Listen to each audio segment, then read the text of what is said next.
भाग 2 आपला सुरू आहे. 8वा पाठ, वाट पाहताना. पृष्ठ 27.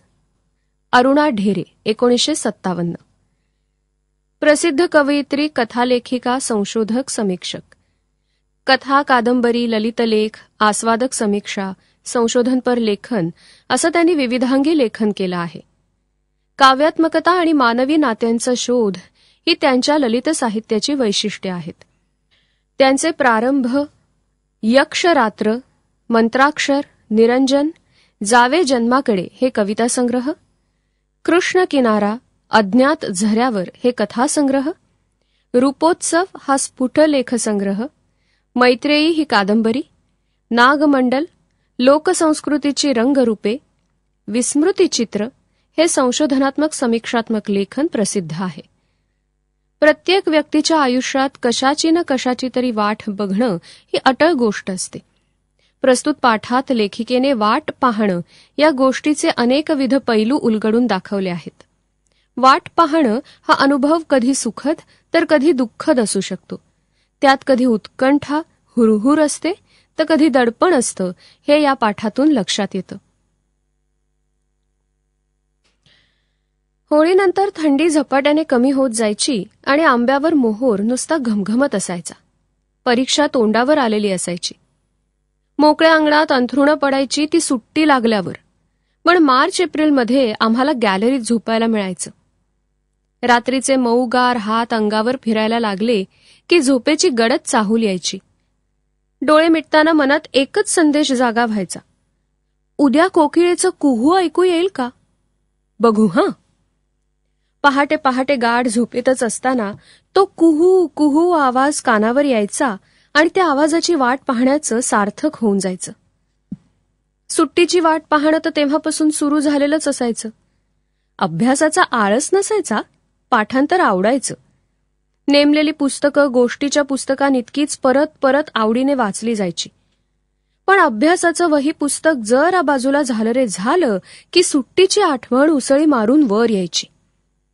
ते अंगणातलं हजारी मोगऱ्याचं झाड, शनिवार वाड्यात सकाळी सकाळी जाऊन वेचून आणलेली बकुळीची फुलं, माठातलं वाळा घातलेलं पाणी, आई आत्यांची कुरड्या पापड्यांची घाई, अंगणभर पडणारी वाळवणं, कैरीची डाळ आणि पन्ह, कधीमधी घरची परवानगी मिळाल्यावर चोखायला मिळणारे बर्फाचे गोळे, उसाचा ताजा रस आणि मुख्य म्हणजे खूपच खूप गोष्टीची आणि कवितांची नवी पुस्तकं. सुट्टीची किती वाट पाहत असू आम्ही. आमच्या भल्या मोठ्या वाड्यात पुष्कळ बिऱ्हाडं असली तरी अख्ख्या वाड्याला मिळून असलेला एक चौथा मजला म्हणजे माळाच होता. सुट्टीची वाट पाहताना माळ्यावर जाऊन पुस्तकांच्या गराड्यात बसण्याच्या अद्भुत कल्पनेने अगदी आतून मन फुलून ये. पुस्तकांची वाट पाहण्यात एक गंमत होती. एक वेगळंच जग होतं तिथे भेटत होतं. न पाहिलेले देश, न पाहिलेली माणसं, न अनुभवलेले प्रसंग, अनोळखी तरी पण आपले वाटणारे, ओळखीचे धागे जुळणारे, न जुळणाऱ्या गोष्टी सुद्धा किती थक्क करणाऱ्या. म्हणजे जग असंही असतं तर. मला केवढं तरी नवेपण भेटत होतं आणि शब्दांची जादू कळत होती. मी वाचत होते त्या गोष्टी, तो इतिहास, ती गाणी कुणीतरी रचलेली होती, लिहिलेली होती. जे सुचलं, जे लिहावंसं वाटलं ते कसं लिहू शकलेत ही माणसं? मला भाषेची ताकद समजत होती, लेखकाच्या प्रतिभेची ताकद समजत होती. म्हणून पुस्तकं वाचण्याची वाट पाहण्यात उन्हाळ्याच्या आधीचा काळ इतका वेळ लावायचा की बस. आणखीन एक वाट पाहणं होतं पोपटांच्या थव्यांचं. आमच्या घरामागे एक मोठं उंबराचं झाड होतं. उन्ह तापण्याचे दिवस आले की त्यांचे थवे उंबरावर येऊन उतरायचे. कशातरीचं पानांचं गाठी गाठीचं ते झाड तेव्हा पिक्क्या उंबरांनी आणि राघूंच्या हिरव्या पंखांनी इतकं सुंदर होऊन जायचं. मी वाट पाहायचे त्या थव्यांची, त्या लालसर गोड झालेल्या उंबरांची, माझ्या मनात जाग्या होणाऱ्या कितीतरी कवितांची. पुढे मग कवितेचं बोट मी चांगलं घट्ट धरून ठेवलं. तिची माझी मैत्रीच झाली. आपण कधी पण केव्हा पण मैत्रिणीला हाक मारतो, तिच्याकडे धावतो, तिच्याबरोबर भान विसरून मनातलं वाट्टेल ते बोलतो. इथे फक्त एक फरक होता. तिला हवं तेव्हा ती माझ्याकडे यायची, कधीही रात्री, मध्यरात्री सुद्धा. पण मला मात्र कधीकधी खूप वाट बघायला लावायची. पृष्ठ 28. मी हाक मारल्यावर हमखास येईलच असं नसायचं कवितेचं. मग तिची वाट पाहणं, अस्वस्थ होणं, कशातच मन लागेनासं होणं, आई आत्याची ती बोलणी खाणं. आज ते वाट पाहणं आठवलं तरी मी पुन्हा हुरहुरते. उमराच्या पिकल्या फळांवर पोपटांचे हिरवे पंख पुन्हा उतरून यावेत असं उगाच वाटत राहतं. आमची आत्या तेव्हा उरुळी कांचनच्या मराठी शाळेत नोकरी करायची. तेव्हा आजच्यासारखी उरुळीला सहज जाण्यायोगी वाहनांची सोय नव्हती. आत्या सकाळी 8 वाजताच घरातून जायची, बस पकडून रेल्वे स्टेशनला जायची, मग पॅसेंजरने उरुळी. परतताना तसंच. गाडी पुष्कळदा उशिरा सुटायची. पुन्हा पुणे स्टेशनवरून बसने घरी परतायला तिला कधी 9-9:30 सुद्धा व्हायचे. आम्ही भावंड तेव्हा तिची वाट बघत वाड्याच्या दिंडी दरवाजात उभे राहायचो.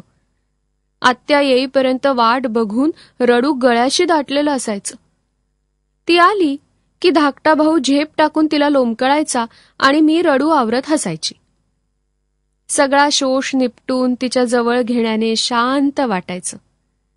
तिला नोकरी करणं भाग होतं आणि आमचं वाट पाहणं अटळ. आज हे समजणं, पण तेव्हा जीव नुसता फुटून जायचा. कसली कसली भीती वाटत राहायची. अलीकडे एक सुरेख परदेशी सिनेमा पाहिला, चिनी cinema. Postman in the mountain हे त्याचं नाव. पहाडी प्रदेशामधला एक जुना पोस्टमन आजारी पडतो, म्हणून त्याच्या जागी त्याच्या मुलानं काम करायचं ठरतं. मुलगा काही फारसा उत्सुक नसतो त्या कामाला, पण शेवटी पत्रांचा थैला पाठीवर घेऊन वडिलांबरोबर कामाची माहिती करून घेण्यासाठी निघतो. वाहनांची सोय नसलेल्या लहान लहान वाड्या वस्त्या पायी चालत हिंडायच्या हे वाटतं तितकं सोपं काम नव्हतं. एका वस्तीवर 2 बापलेक येतात. तिथे एका झोपडीशी एक अंध म्हातारी बसलेली असते. पोस्टमन आल्याचं तिला बरोबर समजतं. ती आनंदून जाते. पत्र हातात घेऊन ती स्पर्शाने त्याचा आनंद भोगते.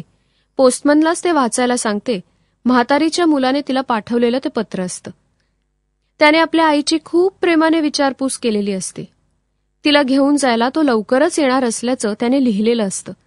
ते सगळं ऐकताना म्हातारीच्या तोंडावर खूप समाधान पसरतं. मुलगा जेव्हा पुढे होतो तेव्हा त्याला दिसतं की बापाच्या हातात मुळी कोरा कागदच आहे, त्यावर काही लिहिलेलंच नाही. म्हातारी मात्र त्याच्या बापाला पुन्हा पुन्हा धन्यवाद देते, आशीर्वाद देते. तिथून लांब आल्यावर मुलाला बाप सांगतो की ती म्हातारी आपल्या दूर गेलेल्या मुलाची वाट पाहतेय, त्याच्या पत्राची, त्याच्या येण्याची वाट पाहतेय. तिचा मुलगा कधीच तिला पत्र लिहित नाही, तिची चौकशी करत नाही. पण तिचं ते वाट पाहणं पोस्टमनला मात्र सहन होत नाही. त्या म्हातारीला आनंद वाटावा म्हणून दरवेळी पोस्टमन मनानच कोरं पत्र वाचत आलेला असतो आणि म्हातारीचे शेवटचे दिवस त्यामुळे समाधानात चाललेले असतात. आता त्याच्या तरुण मुलानं त्याची जागा घेताना हेच नाटक पुढे चालवायचंय. शहरगावी राहणाऱ्या मुलांची पत्र हाच म्हातारीच्या जगण्याचा एकमेव आधार आहे हे ओळखलंय त्या प्रौढ समंजस पोस्टमनने. तो नुसता पत्र पोहोचवणारा सरकारी नोकर नाही, तो माणूस आहे, भला माणूस. आपल्या तरुण मुलाला तो केवळ पहाडातल्या वाटा आणि खेडी दाखवत नाही, तो त्याला माणसं दाखवतोय, माणसांपर्यंत पोहोचवण्याचे पूल दाखवतोय. म्हातारीचं वाट पाहणं सुखाचं करण्याची रीत त्यानं मुलाला समजावलीय. वाट पाहणं ही गोष्ट एरवी सुखाची थोडीच असते. दुःख, काळजी, भीती, अस्वस्थता, तडफड कितीतरी गोष्टी असतात त्यात भरलेल्या. पावसाची वाट पाहणाऱ्या शेतकऱ्याचे डोळे आठवा जरा, किंवा विठूच्या दर्शनाची वाट पाहणाऱ्या संतांचे अभंग आठवा. त्या करुणेचा स्पर्श झाला की लक्षात येतं, एखाद्या गोष्टीची वाट पाहायला लागते तेव्हाच तिची किंमत कळत जाते. कित्येक मोलाच्या गोष्टी सहज मिळाल्या तर त्याचं मोल आपल्या लक्षात येत नाही. वाट पाहताना आपण संयम शिकतो, धीर धरायला शिकतो, एखाद्या गोष्टीवरचा विश्वास घट्ट करायला शिकतो. श्रद्धा डोळस आणि पक्की होत जाते, ध्यास वाढत जातो. हे सगळं एका वाट पाहण्याची गोष्ट करताना सहज मनात येतं आहे आणि वाटतं की जे हवं ते सहज हाती येऊच नये. थोडी वाट पाहायला लागावी, थोडी तडफड भोगायला लागावी, तरच सुखाची चव वाढेल, यशाची गोडी वाढेल, प्रेमातली मायेतली तृप्ती वाढेल आणि आयुष्याबद्दलची ओढही वाढेल.